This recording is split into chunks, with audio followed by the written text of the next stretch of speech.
Gresham's at arm, and welcome back to Gresham Reads Graceling by Kristen Cashore. Last time, we had witnessed Katza and Poe making their way over the Sundaran-Monsian mountain border. Along the way, Poe had revealed that Poe had revealed to Katza that his sense of, sensing, due to his grace, was growing, as seen whenever he had brought Katza a handful of winter berries that he had detected, that his senses had detected whilst they were camping.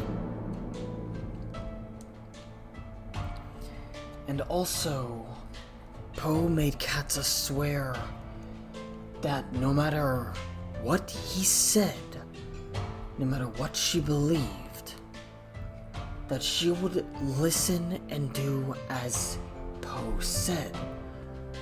As if King Leck's grace is what they suspect, Katza would be at the most vulnerable.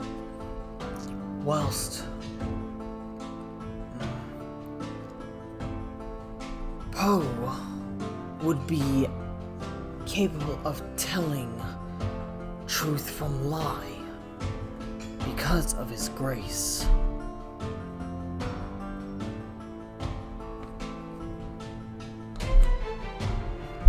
So I'm curious as to what is going to happen. This chapter is relatively short, so I will more than likely be adding in chapter 24 alongside chapter 23. So, let us begin, shall we?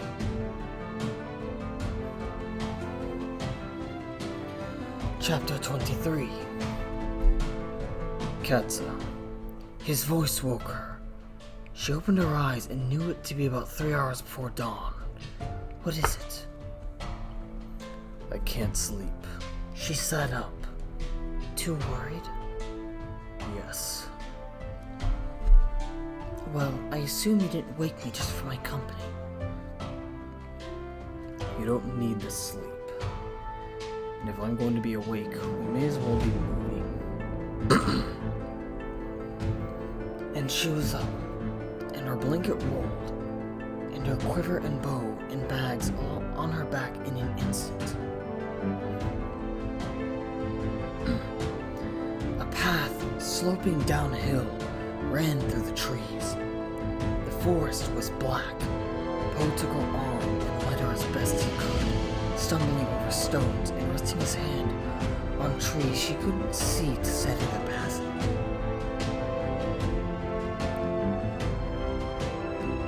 When a cold, gritty light finally brought shadow and shape to the path, they moved faster, practically ran. The snow began to fall, and the trail, wider and flatter, glowed a pale blue. The inn that would sell them horses was beyond the forest, hours away by foot. As they hurried on, Katza found herself looking forward to the rest of it, for her feet and her lungs, the horses were brave.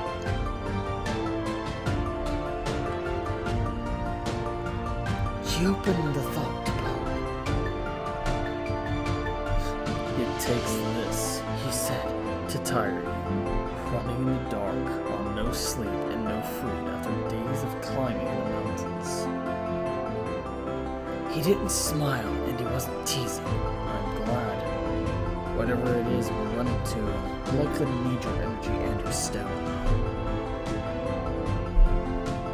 That reminded her. She reached into a bag on her back. Eat, she said. We must both eat or we'll be good for nothing. It was mid-morning and the snow still drifted down when they neared the place where the forest stopped abruptly and the fields began. Poe turned to her suddenly, alarmed, screaming in every feature of his face. He began running headlong down the path through the trees towards the edge of the forest, and then Katza heard it. Min's voice raised, yelling, and the thunder of hooves coming closer. She ran after Poe and broke through the trees several paces behind him. A woman staggered across the fields toward them, a small woman with arms raised, her face a mask of terror.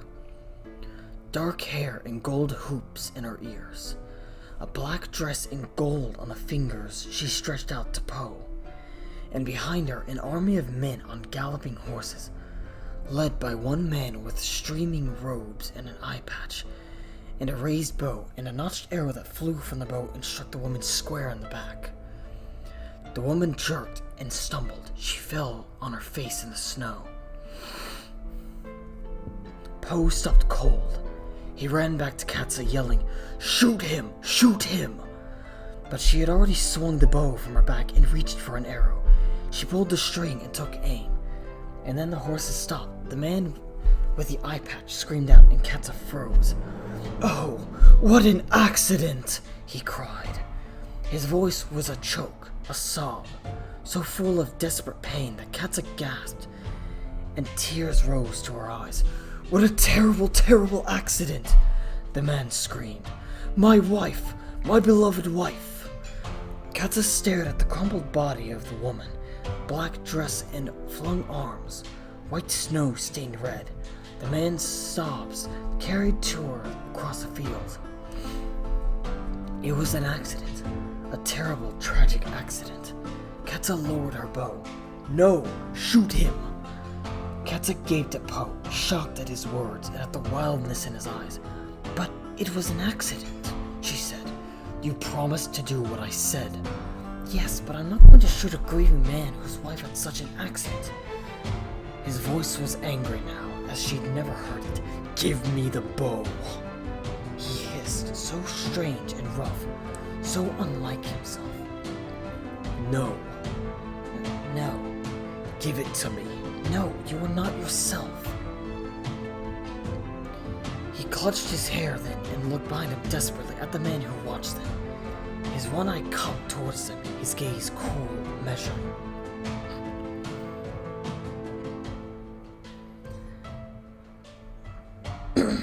Poe and the man stared at each other for just a moment.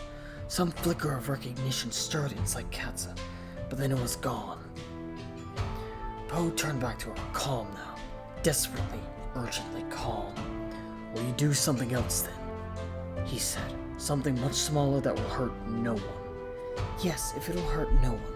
"Will you run with me now back to the forest? And if he starts to speak, will you cover your ears?" What an odd request, but she felt that same strange flicker of recognition, and she agreed without knowing why. "Yes, quickly, Katza." In an instant they turned and ran, and when she heard voices she clapped her hands to her ears. But she could still hear words barked here and there, and what she heard confused her. And then Poe's voice yelling at her to keep running. Yelling at her, she thought vaguely, to drown out the other voices. She heard a muffled clatter of hooves growing behind them. The clatter turned into a thunder, and then she saw the arrows striking the trees around them. The arrows made her angry. "We could kill these men, all of them," she thought to Poe. "We should fight." But he kept yelling at her to run, and his hand tightened on her shoulder and pushed her forward. And she had the sense that, again, all was not right, and that none of this was normal, and that in this madness she should trust Poe.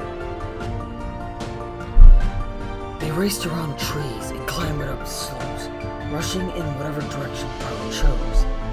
The arrows dropped off as they moved deeper into the forest, for the wood slowed the horses and confused the men. Still, they kept running. They came to a part of the forest so thickly wooded.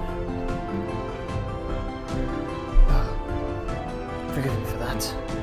They came to a part of the forest so thickly wooded that the snow had caught in the branches of the trees and never reached the ground.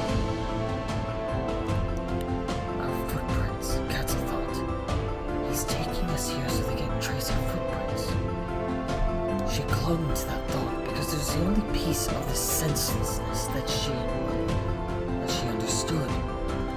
Finally, Poe pulled her hands from her ears. They ran more until they came to a great white tree with brown needles. The ground littered with dead branches that had fallen from its trunk. "There's a hollow place up high," Poe said. "There's an opening in the trunk. Can you climb it? If I go first, can you follow?" "Of course. Here," she said, making a cup with her hands. He put one foot into her palms and jumped, and she lifted him as high as she could into the trees. She made handholds and footholds of the rough places in the trunk and hustled up after him. "Avoid that branch," he called down to her, "and this one. A breeze would knock it down." She used the limbs he used. He climbed and she followed. He disappeared, and a moment later his arms reached out of a great hole above her. He pulled her inside the tree, into the hollowed-out space he had sensed from the ground. They sat in the dark, breathing heavily, their legs intertwined in the tree cave. "We'll be safe here for now," Poe said, "as long as they don't come after us with dogs." But why were they hiding? Now that they sat still, the strangest of all that had happened began to pierce Katza's mind. Like the arrows the horsemen had shot at their backs. Why were they hiding? Why weren't they fighting? Why were they afraid? That woman had been afraid too. The woman who looked like a Lynid, Ashen, the wife of Leck, was a Lynid, and her name was Ashen. And yes, that made sense because that grief-stricken man had called her his wife. The man that with the eye patch and the bow in his hands was Leck. But wasn't it Leck's arrow that had struck Ashen? Katza couldn't quite recall, and when she tried to watch the moment again in her mind, a fog and falling snow blocked her sight. Poe might remember, but Poe had been so strange too, telling her to shoot Leck as he grieved over his wife, and then telling her to cover her ears. Why cover her ears? The thing that she couldn't quite grasp flickered again in her mind. She reached for it and it disappeared. And then she was angry at her thick-headedness, her stupidity. She couldn't make sense of all this because she was too unintelligent. She looked at Poe, who leaned against the wall of the tree and stared straight ahead at nothing. The sight of him upset her even more, for his face seemed thin, his mouth tight. He was tired, worn out, most likely hungry.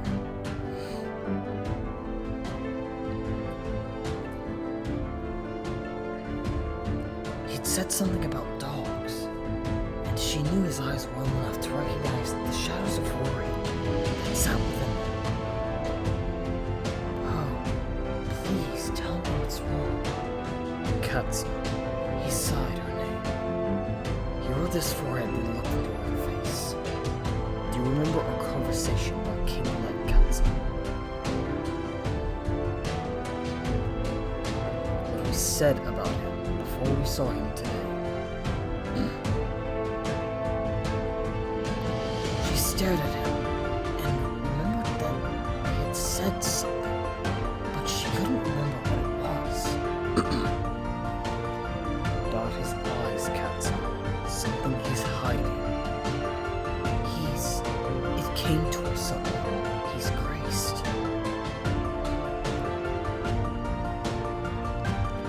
"Yes. Do you remember what his grace is?"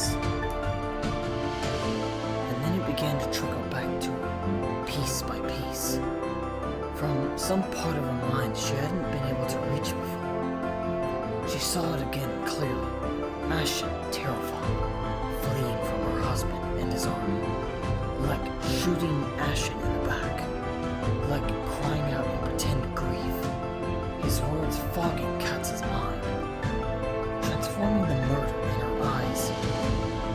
Had seen into a tragic accident she couldn't remember. Poe screaming at her to shoot Leck and she refusing. She couldn't look him in the face. Her shame overwhelmed her. It's not your fault. I swore to you. I'd do what you said. I swore it. Katza, no one could have kept that promise. If I'd known how powerful Leck was. If I'd even had the slightest idea. I never should have brought you here. You didn't bring me here. We came together. Well, and now we're both in great danger. He stiffened. Wait, he whispered. He seemed to be listening, but Katz could hear nothing. They're searching for the forest. He said after a minute. That one turned away. I don't think they have dogs.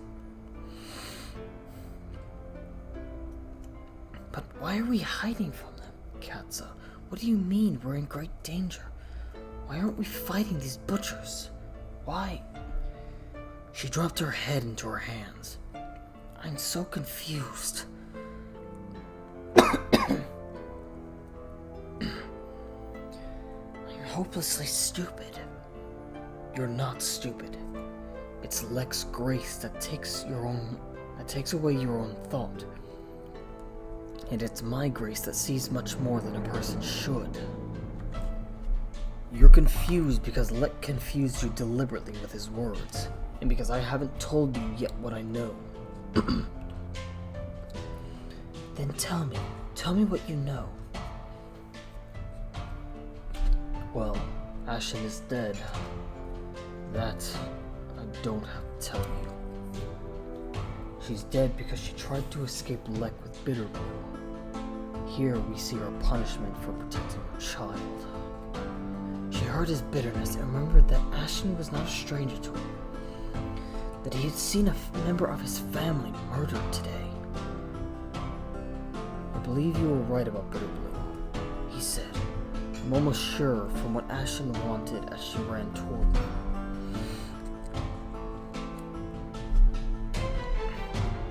What did she want? She wanted me to find Bitterblue and protect her. I don't know what it is Leck wants with her exactly, but I think Bitterblue is in the forest, hiding like us. We must find her before they do. Yes, but there's more you need to know, Katza. We're in particular danger, you and I. Leck saw us. He recognized us. Leck saw us. He broke off, but it didn't matter. She understood suddenly what Leck had seen. He'd seen them run away when they shouldn't have had the slightest idea of their danger. He'd seen her put her hands over her ears when they shouldn't have known the power of his words. He doesn't know how much of the truth I know, but he knows his grace doesn't work on me. I'm a threat to him, and he wants me dead, and he wants you alive. Katz's eyes snapped to his face, but they were shooting at us. I heard the command, Katz. Those arrows were meant for me. We should have fought. We could have taken the soldiers. We must find him now and kill him. No, Katza. You know you can't be in his presence. I can cover my ears now. You can't block out all sound. And he'll only talk louder. He'll yell. You'll hear him. Your hearing is too good. And his words are no less dangerous if they're muffled. Even the words of his soldiers are dangerous. Katza, you'll end up confused and you'll have to run. I won't let him do that to me again, Katza. There was a tired certainty in his voice, and she didn't want to hear what he was going to say. It only took him a few words, he said, and he had them. A few words erased everything you'd seen. A few words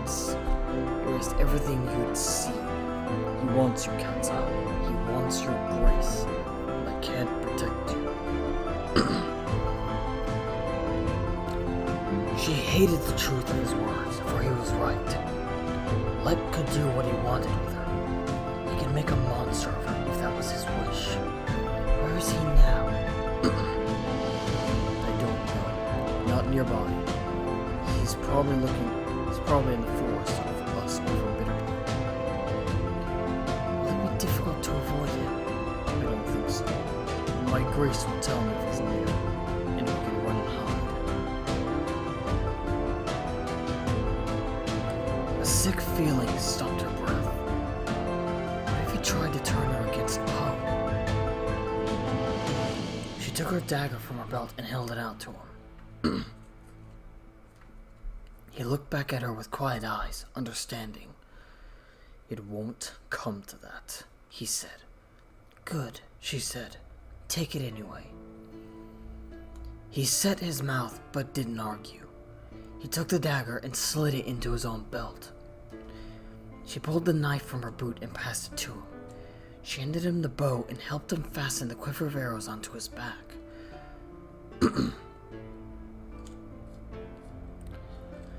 There's not much we can do about my hands and feet, she said, but at least I'm unarmed. You'd stand a chance against me, Poe, if you had a blade in each hand and I had none. It won't come to that. No, it probably wouldn't, but if it did, there was no harm in being prepared. She watched his face, his eyes, which dimly glowed. His tired eyes, his dear eyes. He'd be able to defend himself. He'd be better able to defend himself if her hands were bound. She wondered, should they bind her hands? And now you've crossed into the realm of absurd, he said. She grinned. We should try it, though, in our fights. A smile twitched in the corner of his mouth.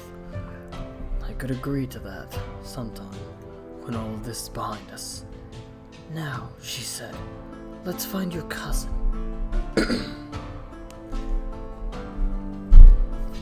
Well, that's certainly interesting. Now, on to chapter 24. It was not easy for her to walk helplessly through the forest.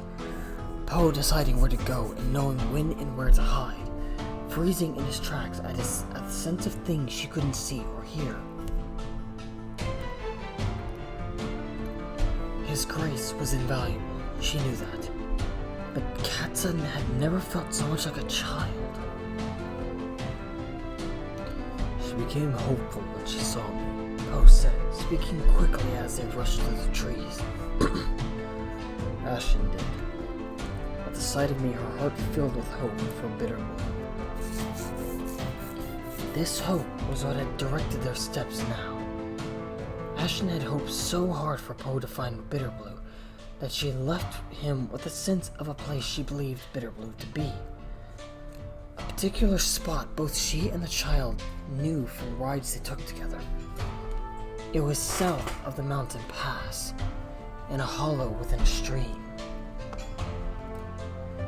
I know a bit of how it looks, Poe said, but I don't know exactly where it is. I don't know if she would have stayed there when she realized the entire army was searching for her. At least we know where to start, Katza said. She can't have gone too far. They raced through the forest. The snow had stopped and water dripped from pine needles and rushed through the streams. They passed patches of mud, trampled with the feet of the soldiers who sought them. If she's left great footprint... No, wrong person. If she's left great footprints like these, they'll have found her by now, Katza said. Let's hope she inherited some of her father's cunning. More than once, a soldier came uncomfortably near, and Poe altered their path in order to skirt around them. One time while avoiding...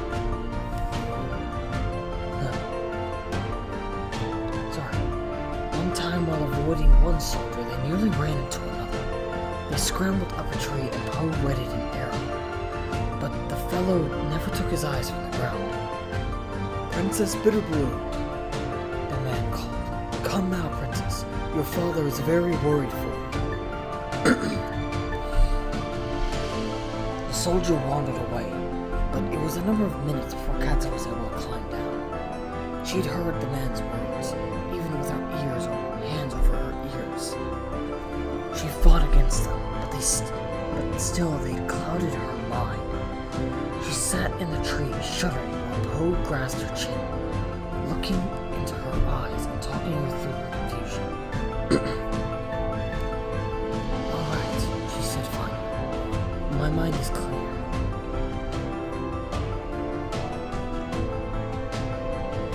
They clambered down. They moved quickly and left as little trace as possible of their own passage. Near the entrance to the forest, things became tricky. The soldiers were everywhere, gathered in groups, moving in every direction. She and Poe ran for short bursts when Poe decided it was safe and then hid.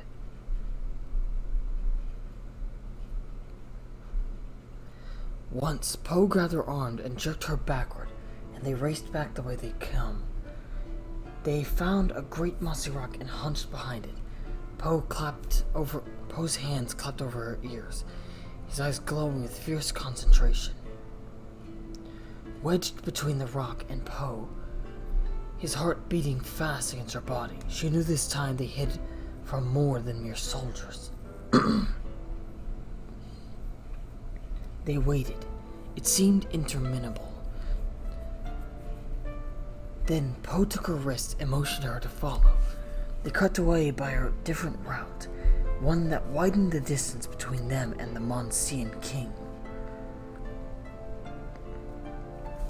When they were close to the entrance of the forest Poe deemed safe, they turned south, as they hoped Bitterblue had done.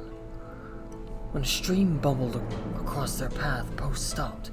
He crouched down and clutched his head. Katza stood beside him and watched and listened, waiting for him to sense something from the forest or from the Mimmervashen's hope. "There was nothing," he said finally. "I can't tell if this is the right stream." Katza crouched beside him. "If the soldiers haven't found her yet," she said, "then she left no obvious trace, even with all this snow and mud. She must have had the presence of mind to walk through a stream, Poe. Every stream in this forest flows from mountain to valley. She would have known to go west, away from the valleys. Is there any harm in following the stream west? If we don't stumble upon her, we can continue south and search the next stream." "This seems a bit hopeless," Poe said. But he stood, turned with her, and followed the water west. When Katza found a tangle of long dark hair snagged on a branch that snapped against her stomach, she called Poe's name in her mind. She held the tangle of hair up for him to see. She tucked it into her sleeve and enjoyed the slightly more hopeful expression on his face. When the stream curved sharply and entered a little hollow of grasses and ferns, Poe stopped and held up his hand. "I recognize this place. This is it." "Is she here?" He stood for a moment. "No. But let's continue up the stream, quickly. I fear there may be soldiers on our tail." Only minutes later he turned to her, relief in the lines of his tired face.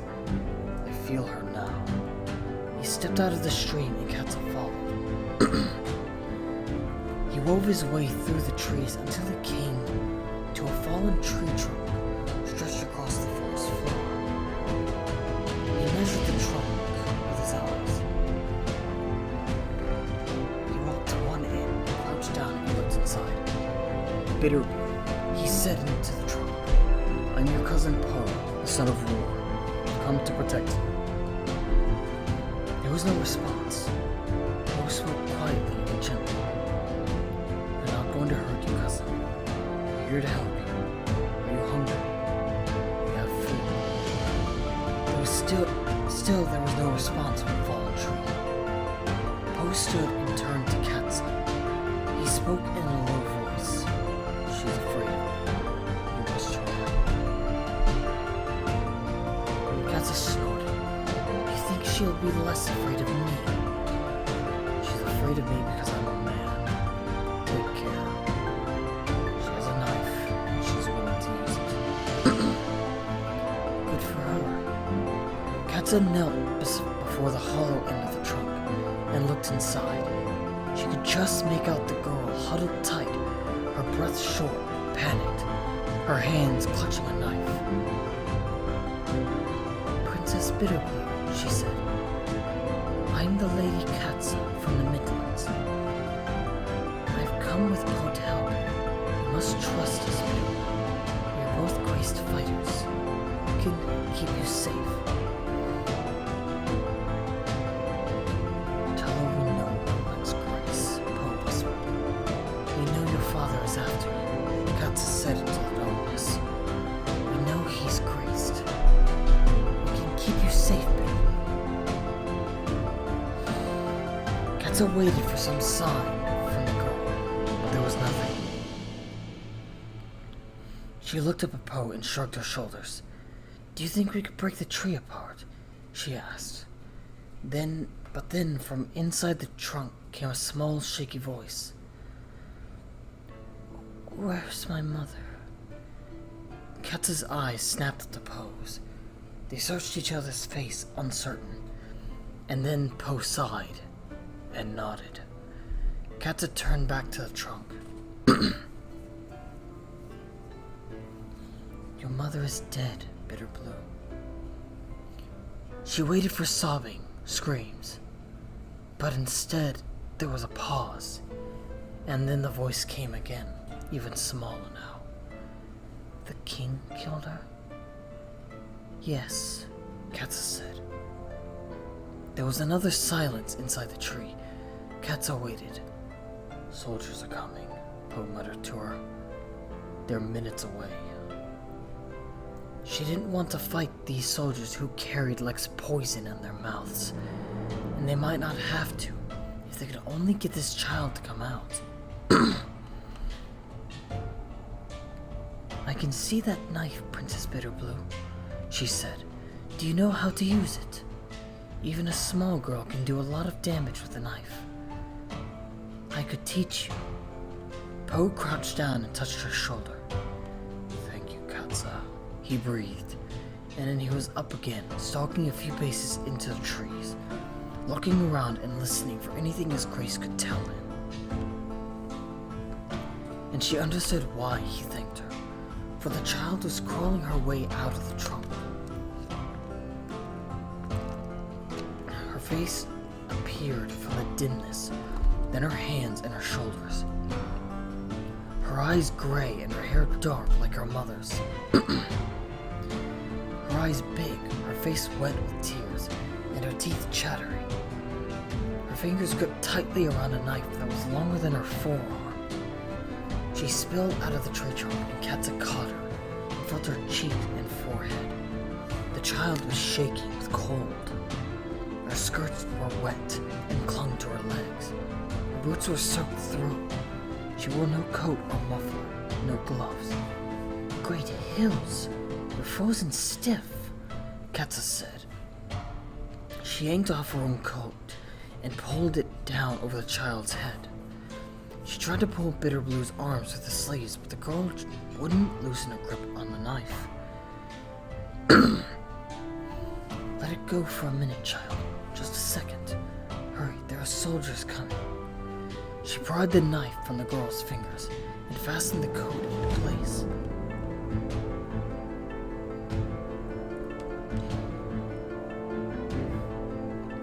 She handed the knife back. Can you walk, Bitterblue? The girl didn't answer, but swayed, her eyes unfocused. We can carry her, Poe said, suddenly at Katza's side. We must go. Wait, Katza, she's too cold. Now, this instant, Katza. Give me your coat. Poe tore off his bags, his quiver and bow. He tore off his coat and threw it to Katza. She tugged the coat over Bitterblue's Poe's head, wrestled with the fingers on the knife again. She pulled the hood over the girl's ears and fastened it tight. Bitter Blue looked like a potato sack, a small shivering potato sack with empty eyes and a knife. Poe tipped the girl over his shoulders and they gathered their things. "All right," Katza said. "Let's go." They ran south, stepping on pine needles and rocks whenever they could, leaving as little sign of the passage as possible. But the ground was too wet, and the soldiers were quick on their mounts.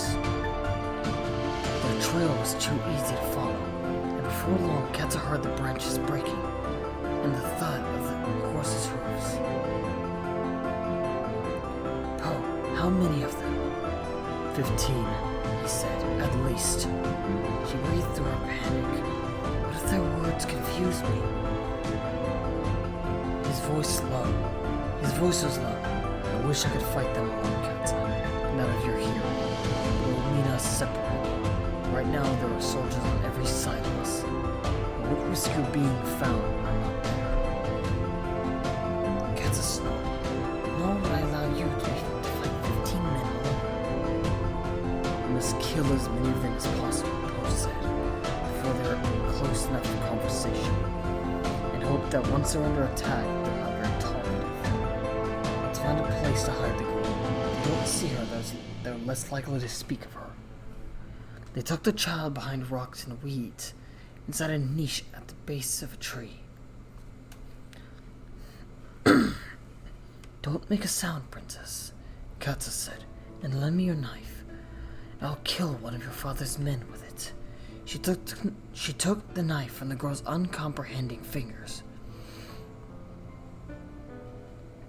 "Poe," Katza thought, her mind racing. "Give me the knives and the daggers. I'll kill on first sight." Poe pulled 2 daggers from his belt and a knife from each boot and tossed them to her one by one. She collected the blades together. He readied the bow and cocked an arrow. They crouched behind a rock and waited, but there wasn't long to wait. The men came through the trees, moving quickly on their horses, their eyes skimming the ground for tracks. Katza counted 17 men. "I'll go right," she thought grimly to Poe. "You go left." And with that, she stood and hurled a knife, and another, and another. Poe's arrow flew and he reached for another. Katza's knives and daggers were embedded in the chests of 5 men, and Poe had killed 2 before the soldiers even comprehended the ambush. The bodies of the dead slumped from their horses to the ground, and the bodies of the living jumped after them, pulling swords from sheaths, yelling, screaming unintelligibly, a mindful 1 or 2 drawing arrows. Katza ran toward the men. Poe continued shooting. The first came at her with wild eyes and a screeching mouth, swinging his sword so erratically that it was no trouble for Katza to dodge the blade. Kick another Russian man in the head, pull the first man's dagger from his belt, and stab them both in the neck. She kept the dagger and grabbed the sword and came out swinging. She knocked another man's sword from his hands and ran hers through his stomach.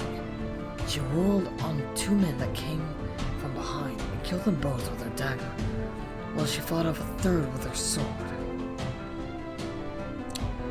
She hurled the dagger into the chest of a soldier on a horse who aimed an arrow at Poe, and suddenly only 1 man was left, his breath ragged and his eyes wide with fear. The man backed away and began to run.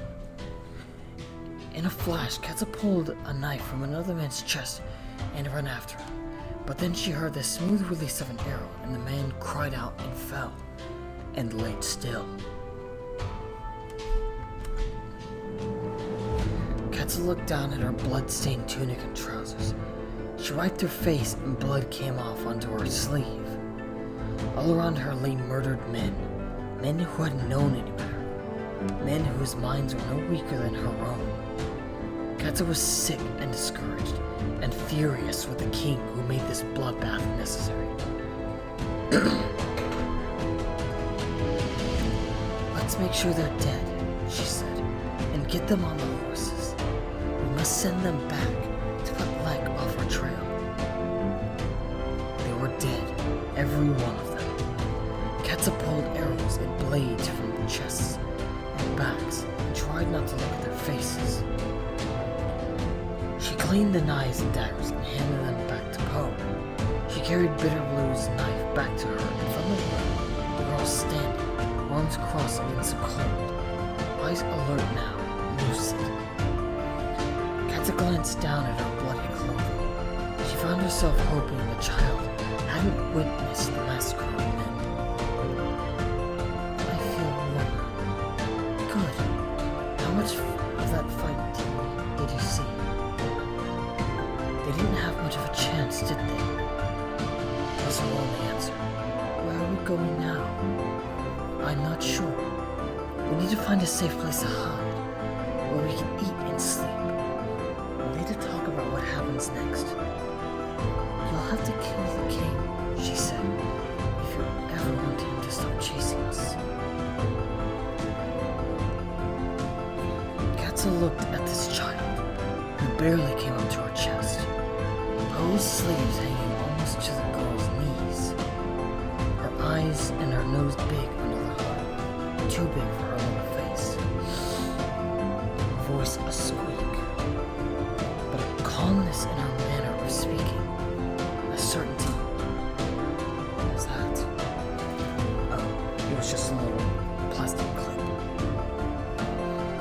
Her voice a squeak, a calmness in her manner of speaking, a certainty as she recommended her father's murder. Well, this has certainly grown dark.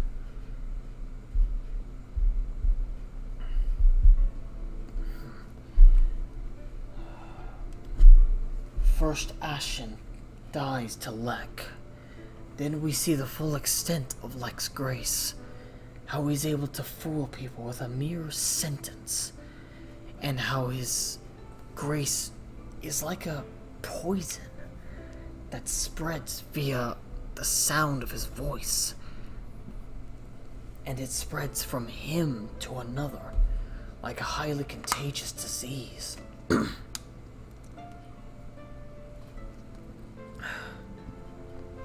It is disturbing, to say the least.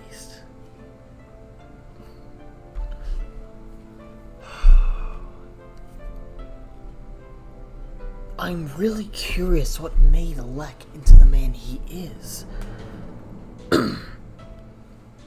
Perhaps it was his grace that made him that way. Such ease to make others believe whatever he says.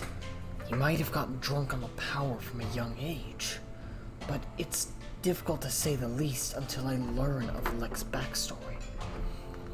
And you can learn of it in the story Fire, the sort of prequel to Graceling. I see. Well, wait, hold on. When did you get back, Darkus? I've been here for a little while. Just didn't feel like bothering you. I actually had to, it was a little busy. That's why I wasn't in the house when you arrived. I see. What were you doing? Renewing the lease for my apartment. Yep, it's been a year, as of a few days ago. Like 5 days ago, I believe. I see. Well, at least you've got that done. Yep. Now I'll be here another year. Which is honestly a good thing. I've grown attached to this place. Right. Anyways.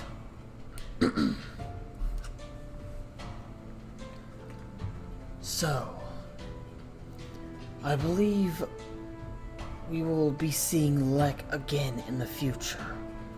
And we also meet the young Bitterblue, Princess of Monsey, I'm curious to how things will go from here on out. But I believe we will call it here for now. If you enjoyed the video, be sure to leave a like and a comment down below, telling what part of this story intrigued you the most. Also, be sure to share the video, as it will do nothing more than help the channel immensely. Also, if you enjoy the content produced on this channel, feel free to subscribe and ring the notification bell so you know whenever I am releasing the next chapter or two of this fascinating story. So, that will call it for now. I do hope I will see you all in the next video. I am Gresham's et al, and I do hope you have a good day, or evening, whichever it is for.